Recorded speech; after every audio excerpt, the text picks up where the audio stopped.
Okay, y'all. Nona's here. Our friend Nona is here. If you don't know who Miss Nona Jones is, well, she is just fantabulous in every sense of the word. I already told her that I almost put on makeup for her today, and then I was like, that's okay. She loves me. So I'm just here. She has all the looks, all the clothes, all the hair, all of the things. And she is happy to school us all on what we should look like when we show up in public spaces and places. What can I say? I'm still learning. Nona, welcome so much. And thank you for joining me today. Thank you for having me. Listen, we're not all able to just roll out of bed fabulous like you, so you can just roll out of bed and do a podcast. Listen, you are, and I don't know if you always were like into fashion and all the things, but I know you went on a weight loss journey, and I'm curious if the Nona now was the Nona then, just with a different body type, or did things change for you, just in how you choose to present yourself in the world, and if so, why? I have always been into just fashion. I've always liked clothes. As a matter of fact, I think back to, man, maybe it was like, must have been high school. I don't think I was wearing heels in middle school, but I do remember I just liked heels. And so I was like wearing heels in high school. And so like people even now, like they'll look at my calf muscles and they're like, man, you must be doing a lot of squats. I'm like, no, I've just been wearing heels for like the last maybe 30 years. And so it's just something I've always enjoyed. I love playing in clothes, love looking good. And what's funny though, Chrystal, is I have a very eclectic sense of fashion. So like on any given day, I could be wearing an Adidas tracksuit. I could be wearing a two-piece business suit. I could be, or a three-piece business suit. I could be wearing a fluffy skirt. I could be wearing sweatpants and a denim jacket. Like I literally just wear what I like. So there's not even a part of me where it's like, I just want to look this way. It's like, no, I just wear what I like. So yeah. Well, I know that you were here before. You were here on episode 323, and we were talking about church and culture and all the changes. But I really want to talk more about you today. You did lose a bunch of weight, and you have been showing us from then how to work out and be cute. But but I think this latest book that you've worked on, The Gift of Rejection, I think is a gift to us because many people that may even follow you and say, okay, I like her sense of fashion. I like how she shows up in the world. I like that she's wearing heels and cares about, how she steps out. May themselves be experiencing the struggle with comparison because they're online looking at you, which means they're online probably looking at other people and comparing themselves to that. And again, like I said, sometimes rejection comes in direct forms. Often it comes in our feeling of rejection. But you've written a book called The Gift of Rejection, Harnessing Your Pain to Propel Your Purpose. But before we dive into that aspect of it, I would love for you to talk about just social media, because I know that that's your background, how that is, or part of your work background, and how that is impacting us and why we need to be on guard for that. Oh yeah. Yeah. So I think back on when I was growing up, and I remember, there were always people that you looked at and you were like, man, she's beautiful, or she really has it together. She's doing really well. But like it was the girl in your class, or maybe she was in a different grade, but she was at my school. Now, because of social media and the reach that it gives us and the access that it gives us, we're no longer comparing ourselves with the girl in our class.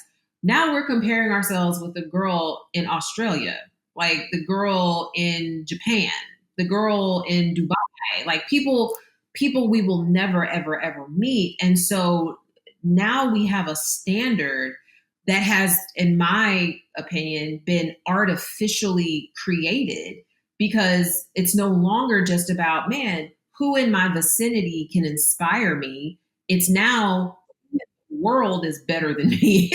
And let's be honest, like social media, man, we post our highlight reels. Like you don't see people, like I always say, people post the day they got the new car, but they don't post the day that it got repossessed. So we create this really false sense of reality, which is everything is great all the time. And that's actually one of the reasons why I try to be very vulnerable and transparent through social media.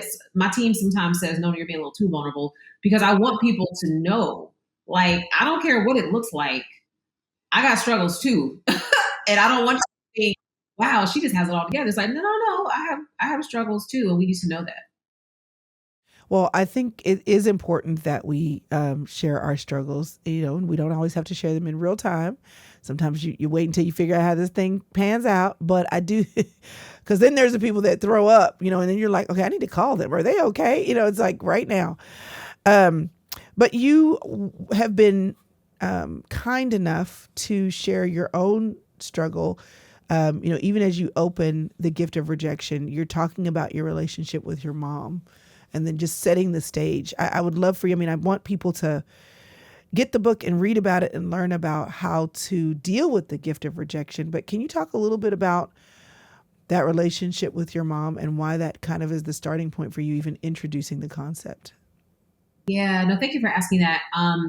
So rejection is something that we tend to think is the result of a present experience. Like we think, I wasn't invited, and so that's why I'm hurt. Or we think the person that I was interested in decided to discard me. That's why I'm hurt.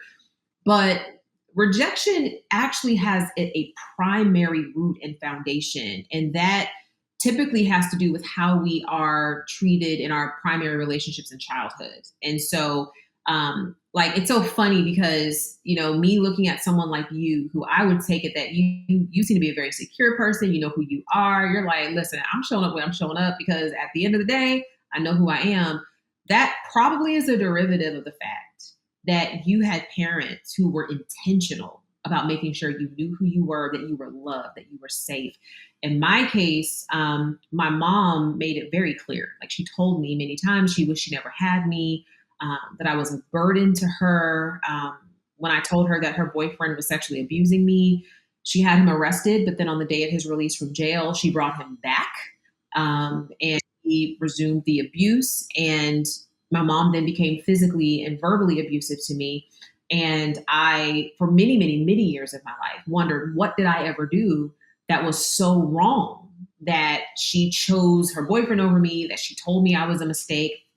And so that experience, I started the book with that experience because it was primary for me. Like the rejections that I experienced later in life, frankly, they just built on that foundation that was already cracked. And I give the analogy many times that rejection cracks our heart. But just like if you're driving down the road and somebody, a rock hits your windshield, even if a pebble, small pebble, hits the crack that rock created, it will shatter the windshield. And so these, subsequent rejections just become additional cracks in the heart. So that's why I started the book there. And frankly, that's why I wrote the book, because there are a lot of people carrying even mother wounds. And we don't talk about it because we just assume that everybody's mom is great, and she loves you, and mom is mom, right? It's unconditional. That's not the case for so many people. And because that's the belief, there are people walking around thinking something's wrong with them Yeah. because they didn't get love that they thought they should get from their mom. So that's why I talked about it. Thank you for sharing that. I know towards the end of the first chapter, you have these, which I'm a fan of, help me organize my thoughts. So when you get to the end of the chapter, I love how you're like, okay, here's what you need to recall. Here's what you need to receive. Here's what you need to recite. And here's where you need to reflect. Give me some questions so I know what to do when I get to my journal. But the very first bullet point in recalling, you said time does not heal all wounds. And I think, one of the biggest thing is that whether we intentionally think that it will, or whether we just intentionally don't deal with it. And then we assume because it hasn't kind of reared its head in our emotions or our experiences, well, it's not a thing anymore. And, to your point about the cracked windshield, then it's just one little thing. And then we just are non-functional because we didn't deal with it. I would love for you to talk a little bit about how can I know if I have a wound that's not healed? Whew, that is such an important question, Chrystal. Well, I think so. Rejection specifically, I believe that it causes us to react in one of two ways.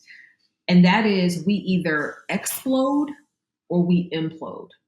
When we explode, it's visible for everyone to see. So that's, maybe it's hostility, it's anger, it's yelling.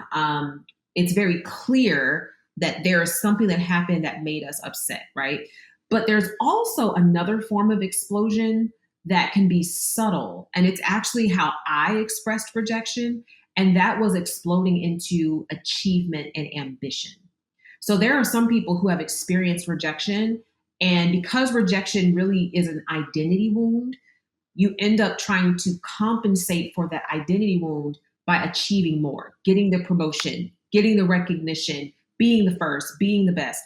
That's what I experienced. And then there's also implosion. And this is where rejection causes us to harm ourselves. So this is where you'll see things like addictions. You'll see things like people even having casual, recreational sex, right? And it's like, well, I'm just being free. It's like, well, no, actually, you were hurt by someone and you've decided to anesthetize the pain by acting like you're free.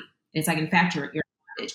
And so I think one of the ways to know that you are experiencing wound is that there's unfulfillment. Like you do all the things, but there's still an unfulfillment on the other side of it. And there's continued harm to yourself and to other people.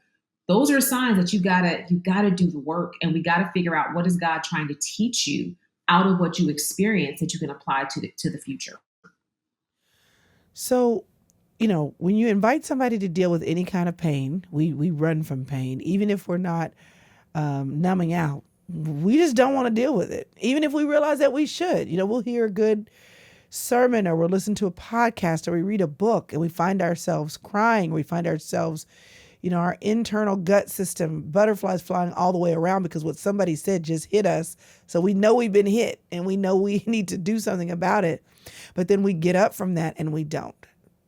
One, because pain is not fun to deal with, but also sometimes because we don't connect the addressing of any kind of pain. Rejection specifically, as we're talking about that today, as bringing us some kind of release, freedom, or I know that what you're talking about is the gift of purpose. So what is the connection for the dealing with rejection to the walking in recognition of and enjoying our purpose? Oh man. So fundamentally, you will not heal what you don't acknowledge. And I think about it like, if you were to somehow get like a gash on your knee, and you did something, the knee is bleeding and it's just looking a mess, and you're limping, and people look at you and they're like, hey, you're limping, you're bleeding. You're like, no, I'm not. No, no, I'm fine. I'm totally fine. Everyone can see that something is wrong. But it's like, no, I'm fine. And so what ends up happening is that wound simply goes untreated. Well, what happens with untreated wounds? They get infected.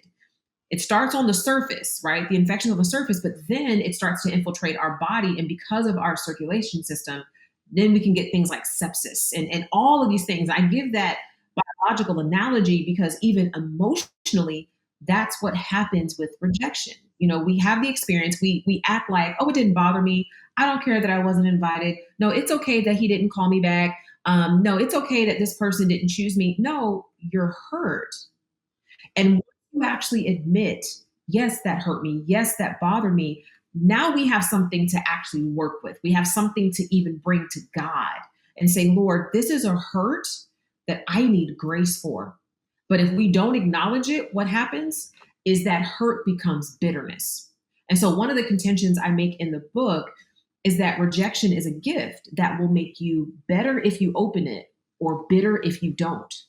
And I think a lot of people are walking around with bitterness at things that somebody did 30 years ago.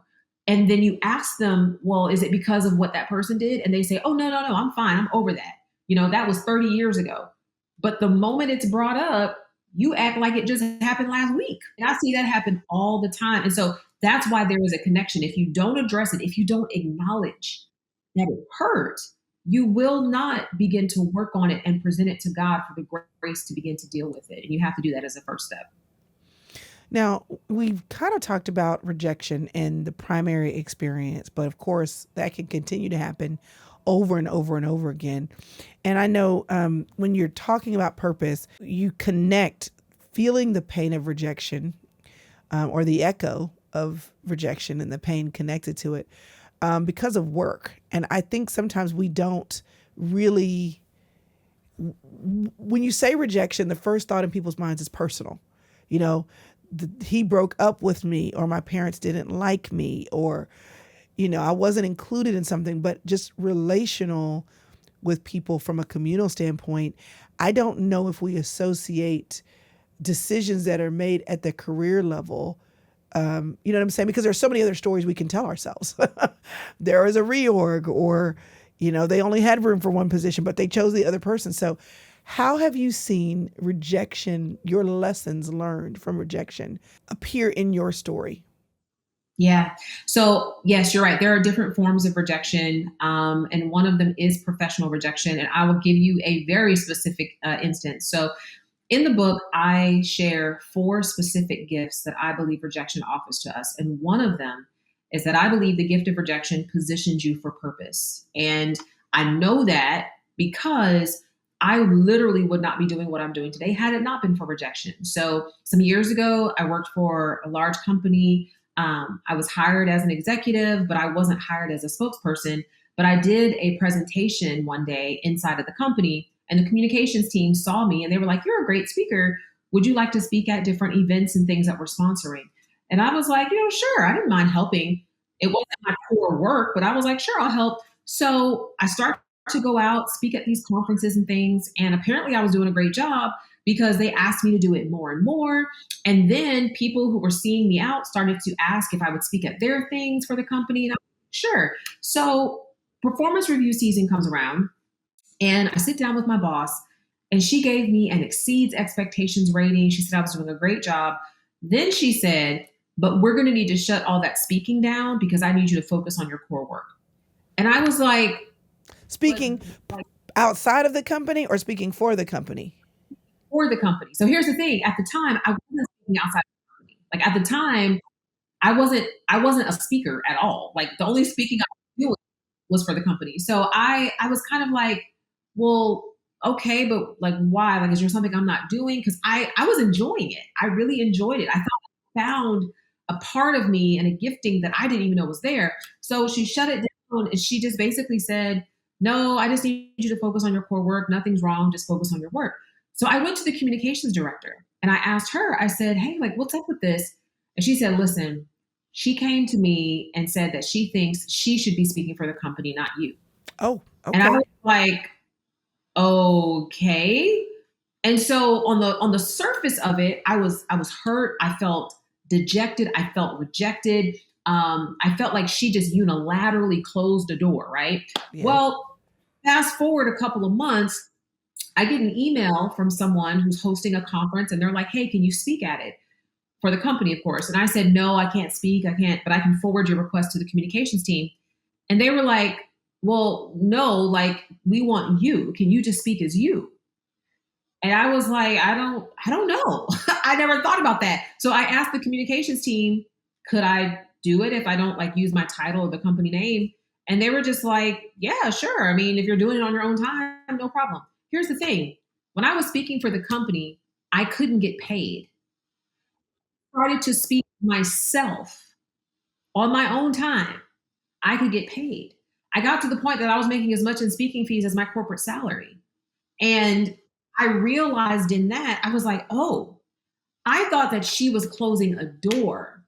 But what I didn't realize is that God was about to knock down a wall because there was purpose within me that, frankly, was trapped within the role that I thought I was supposed to play. I thought I was supposed to just be in the company and do what the company wanted. It's like, no, God was actually building a ministry in me.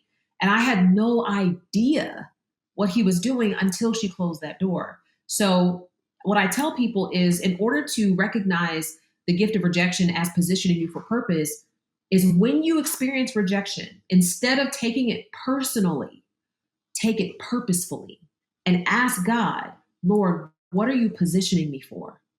Because this closed door is simply redirecting me.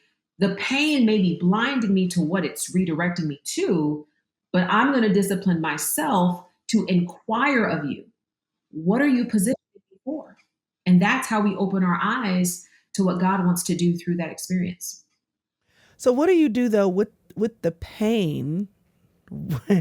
I mean, you're asking the question, you're asking the right question, but it still stings, Yes. So I'm going to be in the bed for a while. Right now, I'm going to, call and lament with all the friends. I'm going to feel the fear. Can I get another job, or can I get another man, or can I find another church, or whatever the rejection involves?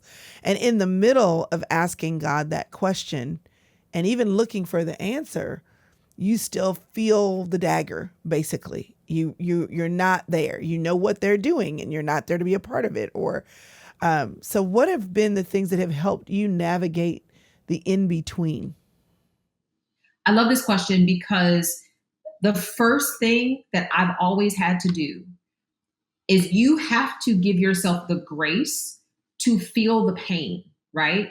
Because pain is rejection's wrapping paper. Like, it hurts. The gift is on the inside, but you got to get from the outside to the inside. So give yourself the grace to sit with it for a minute.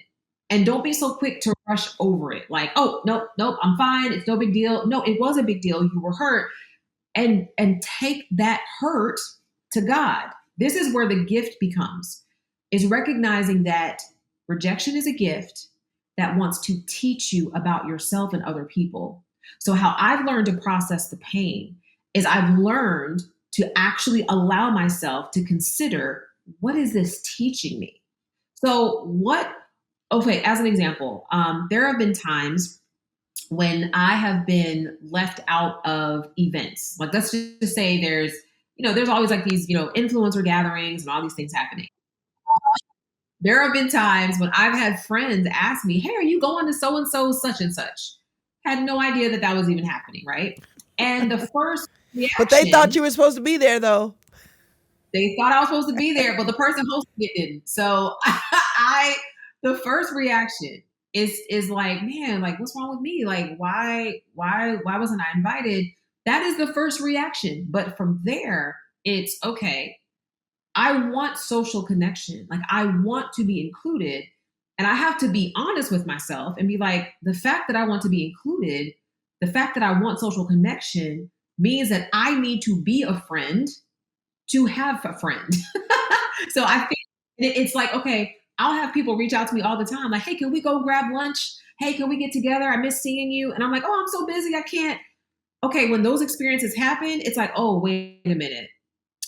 Okay, I need to reach back out to that person who wanted to get together because I want social connection. So that's why I'm saying it teaches you about yourself, it teaches you about other people. And it may be that the other person who didn't invite you, they're not your friend, you know what I mean? And it's like, that's not a bad thing. It's like, I'm not going to hold a grudge about it, but you learn from it and then you grow from it. Does life feel out of control for you right now?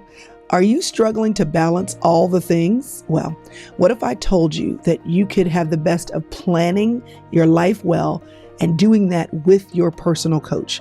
I have put the best of a planner and the best of a personal coach in a tool that is going to help you straighten things out and focus on the priorities that matter most. Let me introduce you to the Full Circle Planner. What's different about this planner is I'm in it. My name is Chrystal Evans Hurst, and every week in this planner, every quarter, and at the beginning and the end of the year, I'm asking you the right questions at the right time so that you can find the right answers that will help you own your life. Listen, we only have this one life to live, and your time and how you spend it matters. So if you're looking to gain clarity about what that means and the steps that you need for your life to do that, well, listen, I understand what that is, and I know how to help you, and I help you right here in these pages. Get your Full Circle Planner today. when you think about letting it sit in you, meaning rejection, and you talked about it making you better, making you bitter, and the idea that I can learn and grow from that, and all that sounds good. And I loved how you talked about someone bringing something up and you're not over it if you react, and if that charges you. But do you feel like rejection ever it doesn't garner triggered response, that it's more of a pervasive sadness? I'm trying to visualize rejection that I've seen, where I know that somebody is feeling a level of rejection. So I've seen that in addictive behavior. I've seen that in triggered responses. But I also feel like I've seen that in people that they just shrink back. They're just wallflowers. They're just, I'm not going to try. Your reaction to, I wasn't invited to the event was, well, is a part of that I need to show myself friendly, is a part of that I need to make connections. That is a proactive response. But there's a reactive response that goes, well, I don't know what I did. I just am never, included, and a settling in with that, if that makes any sense. That makes perfect sense. I am so enthralled by the number of people that I find live reactively and then they are acting as if they have no agency. So what would you say to the person that they're not really addicted, they're not really triggered, and they're not triggered because they're not in it? They just are like, I'm not doing that. I'm just gonna go to work, come home, mind my business, but really they're leaving some things on the table. So, your question gets frankly at the heart of why I wrote this book, because there are so many people who have literally absorbed rejection into their identity, to where we anticipate rejection to the point where it's like I've talked to women who literally have told their men, "Hey, I know you're going to cheat, so just use protection when you do," right? Almost this idea that I expect rejection. And so I just have to figure out how to be as protected as possible when it Yeah. How happens. to manage it. So, right, how to manage it. And part of what I am hoping people will understand through this book is that rejection is not a pain to manage, it's a teacher to learn from. Where I have become proactive is because I have built the discipline of the process of exploring what rejection can teach me. And that is not something that we are taught. That is not something that we even get like told to do as we're going through rejection experiences. Typically, the way that people will react to us when we are hurting from rejection is they will either tell us to get over it, they will tell us to forgive the person, they will tell us to do all of these things except for the one thing that can actually make the rejection serve our purpose, and that is to learn from it. What can it teach me about myself? What can it teach me about other people? And so that's the whole contention of the book. Is so even if you are in that place where you're just feeling depressed, you're feeling like no one ever chooses me, like I'm never good enough. Every time I even think about going after something, I'm never the one who gets it. Okay, what are the lessons in that? What are the lessons in that?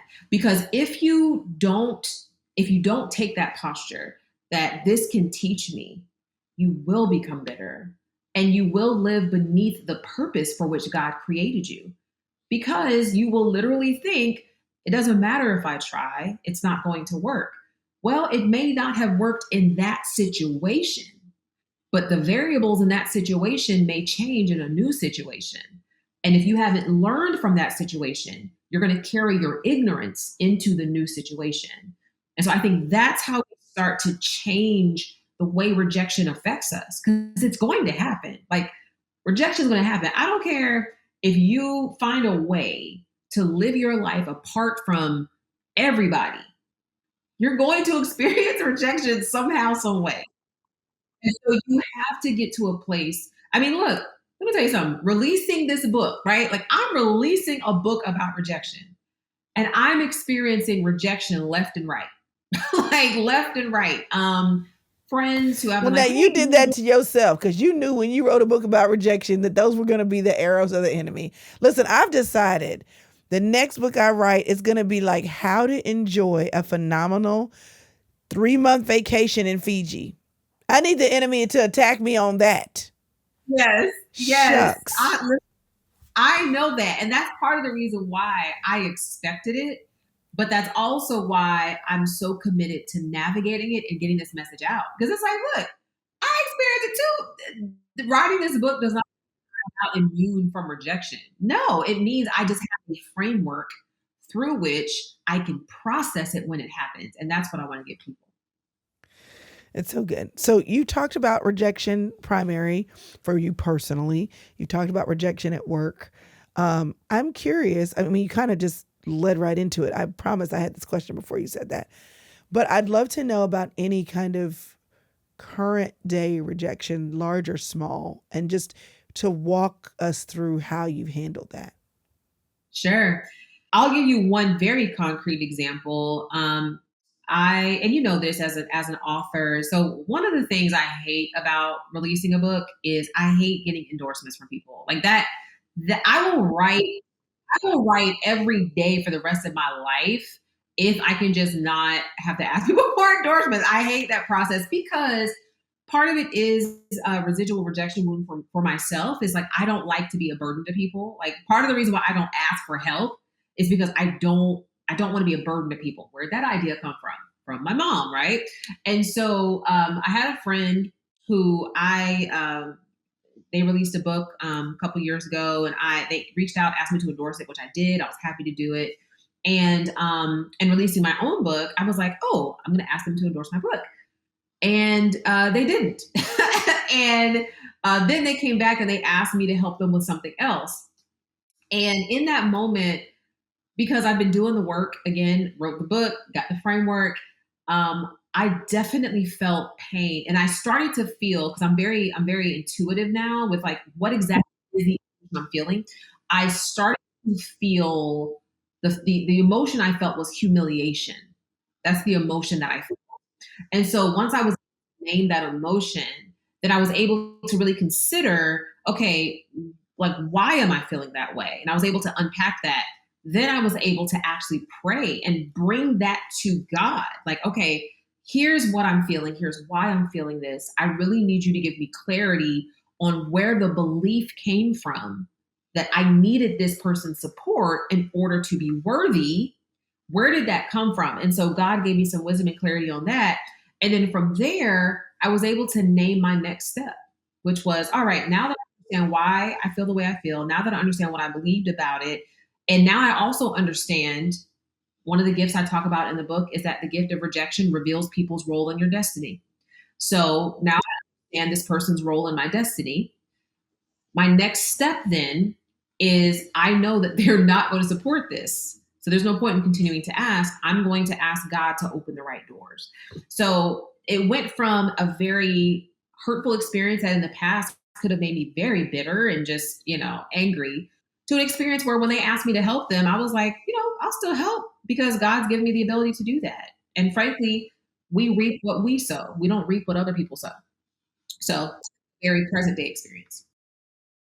You said when you're talking about this idea of the gifts that we get and what you just mentioned, revealing people's role in your identity, what God created you to do is not dependent on the acceptance of other people.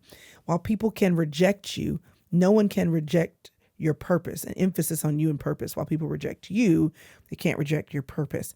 Your purpose is never hindered by someone who walks away from you. Your purpose is never hindered by a situation that didn't work out for you.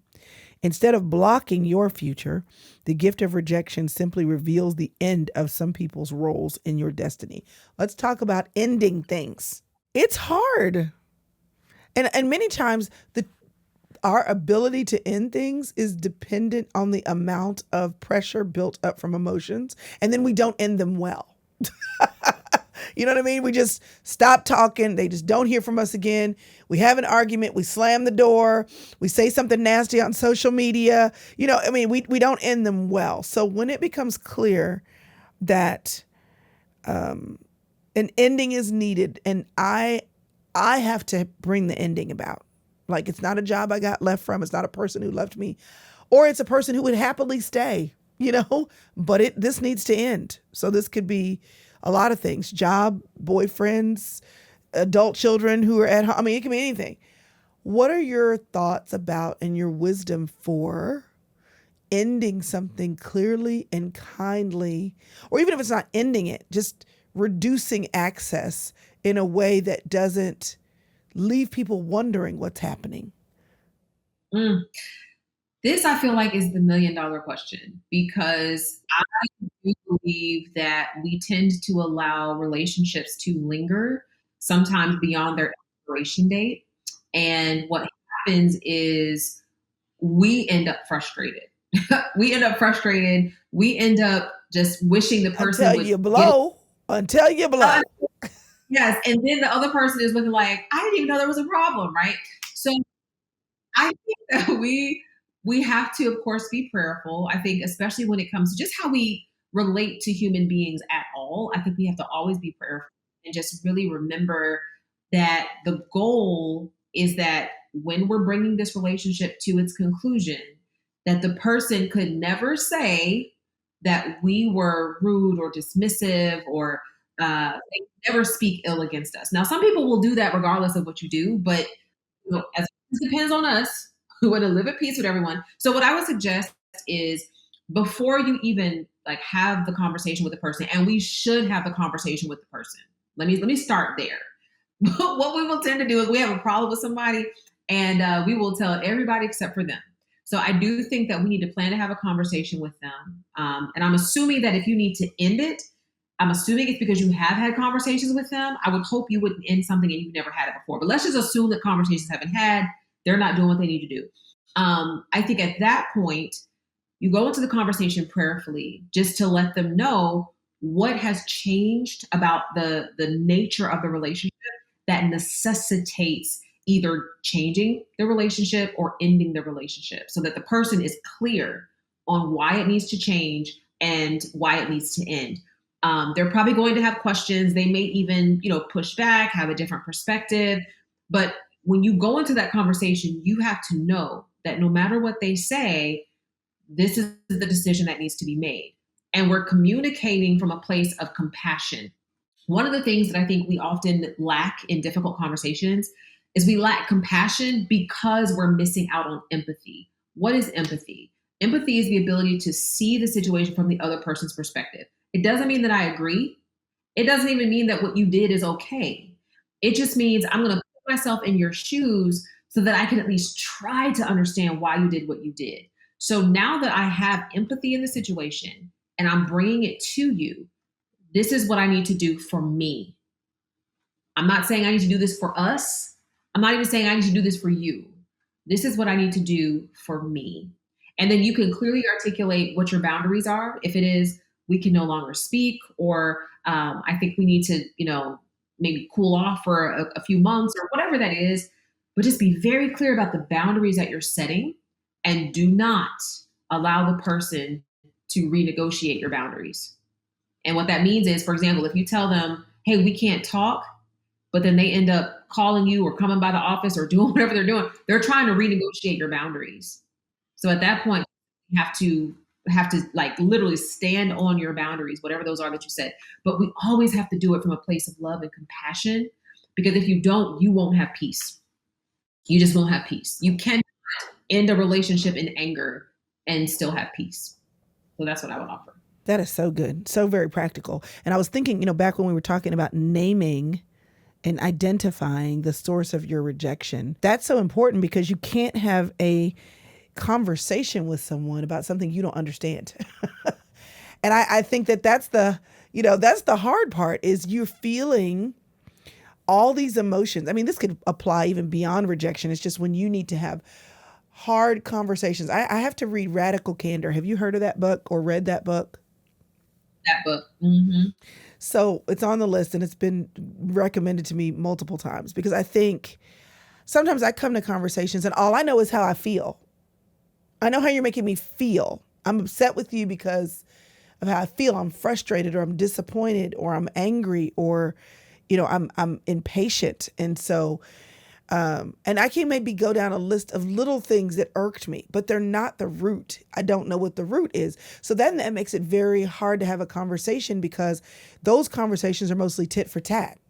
Well, when you did this, but I did this Absolutely. because, or, I can't believe, I was left feeling like that. Well, all I was trying to do was if you don't start with root, then people don't hear you, but you can't do that if you don't even know, if you haven't done the work to name it and you don't know what you're talking about. When you have had to have difficult conversations because of boundaries that needed to be set with other people or relationships that needed to end, do you find it hard to find words? Because I'm thinking again about the person who's settled into rejection being a part of their identity.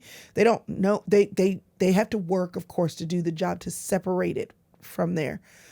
But if someone is not, it's like a muscle. You talk about responding to this issue with muscle. I have to develop the muscle for communication. I have to develop the muscle to talk about hard things that I had not thought about or talked about in a long time. So if I don't have that muscle, am I struggling to find words? Like, you're a good communicator. So have you ever struggled to find words? And really, what would you tell the person who's like, I have all the feelings about these three people in my family, and I'm just not dealing with them. Yeah, I'm just not dealing with them. But I can even know what happened. Maybe I can even do that. But how we got from there to here and where I am today, there's a lot in there. So for the person who's like, that sounds, I get what you're saying, Nona, but I want to deal with the rejection. I want to name it. I want to address it. But I don't have words for myself or for the people who I need to communicate with. What counsel would you give them? One of the most practical tools that I have used, and I'm both thinking as a person dealing with interpersonal challenges, but I'm also thinking as a leader who has dealt with challenges on like my team or with colleagues. One of the tools that I use is I always write out my thoughts. So if I need to have a difficult conversation with someone, I first write out my thoughts because you would be surprised how much language you have if you give yourself the time to write it out first. When you get in front of the person, the look on their face, their body language, all of that can cause you to lose your words because you can tell that they don't want to hear what you have to say. But writing it out first, like literally writing it out, here's how I see the problem. Here's how I see the challenge. You would be surprised how much language you have. Now, what I normally do is I will start with that first draft. Like I will go all in. Okay, here's everything. Listen, 50,000 words worth of what I think. But from there, I think what we have to do is we have to ask ourselves, what is the goal? Right? Like what is the goal in this conversation? Do I want to help the person see my perspective? Do I want to reconcile? Do I want to end the relationship? Like what is the goal? Because depending on the goal, that actually needs to inform your approach. After you've written out your thoughts and you know what the problem is, now you have to figure out, how do I package this in such a way that it accomplishes my goal? So if I had a conversation with a team member when I was on the Version team, it was a very difficult conversation, but I went into it because I wanted her to grow. I wanted her to be better. So my tone wasn't, let me tell you about you. My tone was, it would be it would be so helpful for me if you were to do this thing, right? And here's an example of when it didn't happen. Here's how that affected me. And this is what I would like to see in the future. Because my goal was to help her. It was to actually create a scenario where she could thrive. If my goal is to end a relationship, let someone go. Um, It's all about how your tone changed. It's all about how right, your tone right. changed. And you can still have a nice tone with someone, Yeah. but I'm not necessarily saying if I hope that you'll do this in the because it will be better for me. No, I'm saying because this happened, this doesn't work for me. And therefore, now we need to have a different type of relationship. And that may be one where we don't talk anymore. That may be one where we don't have a relationship at all, you know? So that's what I would suggest is just writing the thoughts out, and then figuring out what the goal is so that you can repackage them in a way that gets you closer to your goal. That's so good. And I think the goal centered communication is great because what you don't want to do also is have that conversation in a way where you're unintentionally setting that person up for unnecessary rejection. Like, what is the goal? Like, it's for you to win. It's for me to win. It's for you to be good. It's for me to be good. And not because all the words that may come up when I see your body language. And then I'm going to just rack you across the coals because I'm going to tell you what I think of you.